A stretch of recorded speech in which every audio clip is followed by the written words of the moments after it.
Hey y'all, my name is Sarah and today I'm going to be doing my hair. I'm going to attempt to wash and go with my heat damaged hair. And speaking of heat damaged hair, I was kind of thinking like a few days ago that maybe the damage that I caused to my hair was happening long before I straightened my hair. So I have maybe 4 hypotheses on what I think also contributed to the damage. Of course, we know the main damage is the heat damage, but you know, sometimes we gotta tell on our own selves. Before we get started, let me just tell you the products that I'm going to be using. So I'm going to be using the Creole Essence 100% Haitian Black Castor Oil Rosemary Mint. I've already put it on my scalp, but in each section I'll put it in the sections.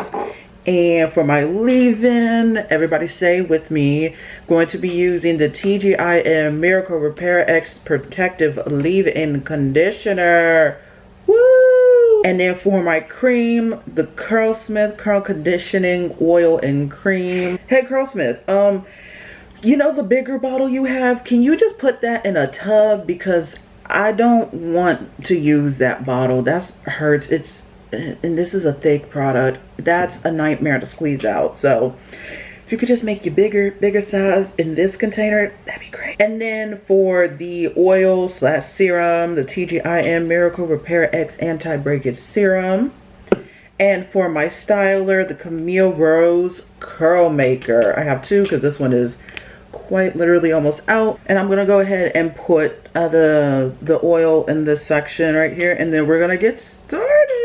So I put in all the products in my hair because I just muscle memory. Reason number 1, or hypothesis number 1, is I have not been consistent on my hair care routine. And honestly, I wouldn't even say consistent. It's more like I haven't been strict with my hair care routine. Like when I was transitioning from relaxed to natural hair, oh, your girl was strict. And of course, over the years, my routine has changed. I've been through many different routines. I used to co-wash, which I don't do that anymore. Look, I don't mind the suds. Honestly, I don't mind sulfates. If it got sulfates, I don't really mind. But if it don't have sulfates, I ain't missing it either. I've had different routines, but like over the years, especially that journey of transitioning, you know, I just try to find a routine and products that like will work. And I was like, you know, trying a bunch of different products and routines, but once I like found what worked, oh, I stuck with it. And what I'm doing now is literally the routine that I've been sticking to for years. But the routine is pretty much the same. With, you know, some updates. More during the summer, I will wear mini twists, mostly because I just don't want to do my hair in the heat. But I noticed that when I finally cut off those relaxed ends, I was still pretty much on my, you know, consistent hair care routine, but sometimes I would fall off. Honestly, not sometimes. A lot of times I'll fall off. Like, you know, I wouldn't wash my hair, you know, every week like I've been doing for years. Sometimes I'll push it to like every 2 weeks, which that is not really a problem. Like, you know, if I get busy, then I can't do my hair. Sometimes I'll push it to 3 weeks, but that's also because I have like depressive episodes. And to be honest, I don't know if that's ever going to end anytime soon. So, you know, sometimes I just don't be taking care of my hair, but it's more like when I just don't, like if I am capable of doing my hair, but I'm like too lazy to do it, that's when I feel like it's a problem. I'm gonna have to come back and force the rest of this to come out. So I'll see you in a second. Well, I finished this side and I forgot to come back to y'all. I'm so sorry. But yeah, that was hypothesis number 1. And hypothesis number 2 is kind of the same as number 1, but it's just more specific. Number 2 is not being consistent with my protein treatments. Now, I feel like, but if you watch the video of how I damaged my hair, well, not of how, but you know what I mean. But if you watch that video, I did mention at least like when I wash my hair after, you know, a month of it being straight, how I actually didn't follow my original hair care routine that I usually do, which that routine consists of, if I'm trying to remember, is I clarify my hair and I do a protein treatment, then I do a like a hair mask that I usually do. And that falls into just not, you know, following or being consistent with my hair care routine, but specifically protein treatments. Like when I was transitioning from relaxed to natural, obviously I was on it with the protein treatments. I even said in the video that like even when my hair was transitioning, my heat damage wasn't as bad. It probably was bad, I just didn't notice because, like, you know, most of my hair was still straight. I'm not sure. I don't know. I can't look back in time and really tell you what was going on. Like, I was strict when it came to the protein treatments. Like, what I'm normally supposed to do is every month I would clarify my hair and do a protein treatment, and then I would do a hair mask. I have done it for so long that I still have the same spot on my calendar on what day every month to do that routine. And I have not followed that routine in I don't know how many years. So my hair was probably weak from the jump. You know, me doing anything more than my normal hair care routine was absolutely going to destroy my hair. But also heat is, you know, pretty damaging if you do it the wrong way, you know, like me. And even also doing my straight hair routine, first off, I feel like I just did too many products. Second, I did not do a good job at all, and I mean at all, with the blow drying part. I was never good at that part. And third, y'all didn't see how many times I've straightened my hair throughout the entire month, but I straightened it a few more times, which I did say that in the video. Not actually strengthening my hair and giving it the protein that it needed. I think last year I've probably used a protein treatment like throughout the whole year maybe 3 times, maybe, and that's including using the bond treatment before I straighten my hair. And like for a long time I understood how important protein was to the hair, but once again I guess I got a little too cocky when it's like, oop, all the relaxants are off, I don't really need to do much. It's like, girl, you still need to consistently be on that routine. Like, I literally just found out how much protein we need internally. And according to my body weight, which I will not be saying what my weight is, I need a lot of protein. I need a lot of protein in my body. So what made me think that I don't need a lot of protein in my hair? So that was hypothesis number 2, just not being consistent on the protein treatments. And I will add asterisks, not doing bonding treatments, but like bonding treatments have been like a new, okay, well, Olaplex has been around for 10 years, so I don't know. So bonding treatments have probably been around for way longer than 10 years, but I think it's more like it hit mainstream, well, more on like the consumer level in the past few years. So yeah, I'll also be incorporating bonding treatments. I don't know how I'm going to do that yet. Don't know how, but I'll figure it out. But, okay, let me finish this and go on to hypothesis number 3. And for my third hypothesis, I feel like I just didn't listen to my hair. Now, I used to always get confused when people say like, oh, you have to listen to your hair, listen to your hair. I'm like, girl, hair don't speak. What you mean? But it's more like just paying attention to the signs of your hair and being like, it's not acting as it normally would, or it's acting better once I started either incorporating this product or doing this new method, or, you know, whatever it is that you have done. Over time, have learned to listen to my hair when it comes to like products. So that's how like I know when my hair either likes or dislikes certain products. Like that's why I know that my hair likes this leave-in conditioner, my hair likes this this cream, my hair loves this styler, because I've actually over the years learned how to actually listen to my hair when it comes to products. But what I mean by like not listening to my hair, I mean like when I actually need to do certain things, like, oh, I don't know, trim your hair. And this is another thing that like I fell off of when I became natural, because there wasn't really, at least in my head, a reason to trim my hair so often. And I would trim my hair during that time like every 2 months. Now I feel like people will say like, well, that's too much in the first place, but look, I wanted to get those straight ends off, so that's why I was trimming it every 2 months. I would have done every month, but my hair don't grow that fast. But instead of doing consistent trims, I would, in a way, listen to my hair and only trim it when it was like super hard for me to detangle my hair. I was like, oh, yep, now it's time for a trim. And then when I would trim my hair, it would be much easier to detangle. I was like, oh, that's all it needed. But like over time, I kind of just like ignored my hair. When was the last time I trimmed my hair? I trimmed my hair after, you know, I washed my hair from it being straight. I also trimmed my hair before.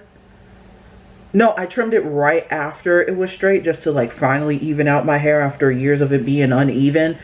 So I trimmed it then, but then even before that, I could not tell you the last time I trimmed my hair.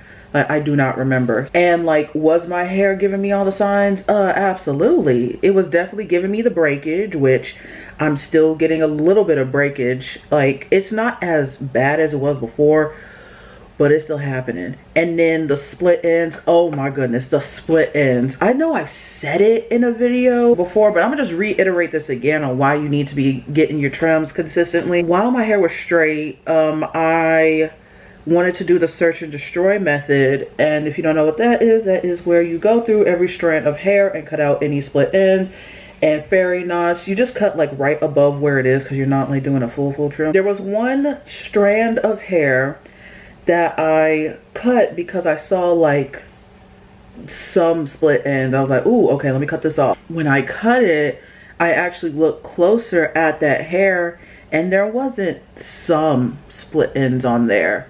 There was 12 split ends on that one 2-inch strand of hair. 12 splits. And I was gonna go ahead and actually film that process, but my external hard drive ran out of space, and then I had to order another one, and then didn't come until late, and it was a whole thing. And I didn't want to wait any longer to cut it, because it was already, well, to trim my hair, so it was already bothering me. So I was like, you know, I'm gonna just do it. So my hair has probably been screaming for a long time, like, girl, if you don't trim me. Now at some point I have to like cut it, which I don't know when I'm going to do that. And I kind of don't really know how I'm going to do that. And I know people are saying like, Sarah, you just need to go to a professional to get your hair cut. You got haircutting money? If you do, let me know, because then I'll go do it with your money, because I ain't got that. And also, I'm like kind of scared, like, okay, what if they need to like straighten my hair to cut it? And I definitely don't want to do that. No. So that means I would have to get like a curly cut, and curly cuts are more expensive. No, it's just not happening. So we just gonna have to do it the old fashioned Sarah way, which is do it yourself. That has not caused me problems in past years, has it? Nah. I will be listening to my hair more whenever it needs, you know, it needs to be cut, it needs certain treatments, it needs all the things, all the things. And when it loves a product, if I can incorporate it into my routine, I will. Okay, so let me go ahead and finish this side. This is a bad idea, doing a wash and go on these straight pieces, but you know what, we here. But I'm gonna go ahead and finish this side, and then I'll meet y'all back for the last hypothesis. Last hypothesis is I didn't baby my hair enough. Now that is going to encompass quite a bit of things. Some things that I fell off of doing, and some things I knew that I should be doing but didn't recently discover a solution for it. You know what? I'm actually about to show you right now. So I don't know if you noticed in one of my last hair videos, I don't remember, I was using this brush. This brush I've been using for years. It's the Pattern shower brush. But in one of my videos, you can see me kind of struggling to get it through my hair. And not that it's like, It's a hard brush to use. Like once you actually like detangle your hair and stuff like that, this really gets through it. It like gets through your hair like butter. It, when you got the curls curling, it be curling. But it took me so long to realize how to take this brush apart and actually customize it. And for years I've been trying to find videos on how to do this, and then I just randomly, I think last week, figured it out. So if you've also been having trouble trying to take this brush apart, let me show you real quick. So first, everyone is going to assume you have to just pull it like this and it will come off. Well, if you haven't actually did the pre-step first, that's not going to work. What you actually have to do is you have to pull the brush from here. There's not really anything that you can hold on to pull apart. So you might need to get like a towel or a shirt or something. And you're going to have to just pull it like this. And then the brush will come off like this. Now, in between here, since I've already done this, you're going to see all the glue. So as I'm pulling, you'll just see the glue just like ripping off. That's fine. Just keep doing it until it pops off like this. Then you could go ahead and open the back. Yes, I'm doing my hair so it looks kind of gross. But you could open the back and then you could take out the teeth and you can customize this. You could deep clean this. I finally was able to deep clean this brush. And then after you customize it, all you have to do is just close it up. And then you're able to slide it back in. Don't worry about which way, because literally you'll be able to tell. But then you could just easily just slide it back in. And boom, you have a brush that you can take apart and customize. And it just goes through my hair so much easier. I hope me demonstrating that actually helps y'all out, because it was a struggle for me. But yes, I've been pretty much like tearing through my hair. But once again, like once you actually really detangle your hair and you get that brush all the way through, even if you still have the 9 rows of teeth, it cuts through my hair like butter, like buttery utter. Also, when not babying my hair, I honestly don't like wearing my bonnet consistently. I have exclusively like satin pillowcases because I know I don't like wearing bonnets, and sometimes a bonnet gives me a headache. That's a different thing, but it's like the satin pillowcase is more of like a not a sale. What am I trying to say? A fail-safe. That's really what I should have been treating it as, but I was kind of using it as the go-to. And you know, sometimes during summer, it's like I don't want something hot on my head. Like I would rather just only sleep on the satin pillowcase. But as if I want to like take extra care of my hair and make sure, you know, she is thriving and surviving in these trying times, then I need to, girl, suck it up and put the bonnet on. Also, I think, I don't know, this is from like years of hearing this, but I think doing wash and goes are probably not the best for the hair, but that's like my go-to. Girl, what is that? See, look at me making progress. I'm listening to my hair. I stopped combing so then I could take out this little knot. Where did you come from? But I've heard like multiple times that like wash and goes are just not healthy for the hair, and that's like my go-to style, because I don't want to be doing too many like, I guess, intricate styles, or you know, I just like my natural hair texture, so it's like I like to show it out all the time. So but I guess that could also be a contributor, but I also think people say that it's because of the type of styler that people would use. Like, I've never been really a fan of Eco Styler gel. I think my hair just doesn't like it. It's way too hard on my hair and it flakes up easily. And that's why I like this gel styler thing, because it's like a marshmallowy, well, it's a jelly. Oh, it's a jelly. But I believe Eco Styler gel has like more drying ingredients, so that's probably why like people say like, oh yeah, wash and goes are not good for your hair. But I don't know, I feel like, to be honest, any style could just not be good for the hair. Like if you're always getting braids and not letting, like, giving your hair time to breathe, and that's definitely not going to be good, especially for like your scalp if there's a lot of tension on it, or if you do like a lot of a lot of weave or a lot of wigs and not giving your hair time to breathe. I don't know, like any style could be damaging to the hair.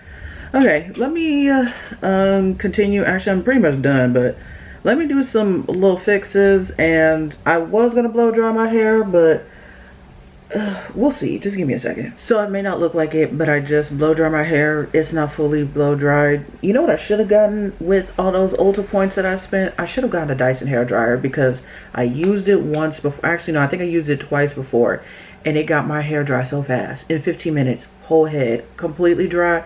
Anyways, we don't need to be talking about our past regrets. If anyone is watching my Road to Recovery, Road to Heat Damage Recovery series, I have it as a playlist if you want to go ahead and watch it, but I'm going to go ahead and show what we are looking like in terms of curl patterns. So these are the fronts. This side, she barely wants to come to the party, but this side, she's like, okay, you know, I'm here.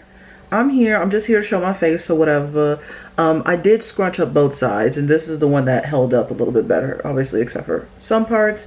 So I'll just move this out of the way. And this is what this side looks like.